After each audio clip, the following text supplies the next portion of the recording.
சிலைகள் தொடர்பான வழக்கில் டிவிஎஸ் குழும தலைவர் வேணு சீனிவாசன் மீதான புகாரை உடனடியாக எதிர்த்தது ஏன் என மதிமுக பொதுச் செயலாளர் வைகோ விளக்கமளித்துள்ளார்.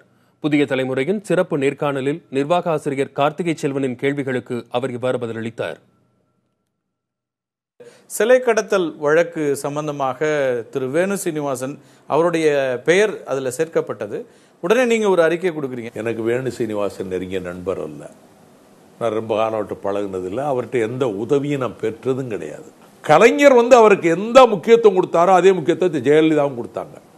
அந்த குடும்பம் தமிழ்நாட்டுக்கு ஒரு புகழ் தேடி கொடுத்த ஒரு தொழிலில் உயர்வை கொடுத்து தமிழர்களுக்கு தமிழ்நாட்டுக்கு ஒரு பெரிய குடும்பம். அவங்க ரொம்ப உண்மையான பக்திமான்கள். அந்த தென் மாவட்டங்களில் இஸ்லாமியர்கள் கிறிஸ்தவர்கள் எல்லா ஊர்களையுமே அவரை நேசிக்கிறது ஆச்சரியமா இருந்தது. அவர் சமமா எல்லாரோடும் போய் இருந்து செய்கிறார். இது வரைக்கும் வெளியிலேயே விளம்பரப்படுத்திக்கிட்டது இல்லை.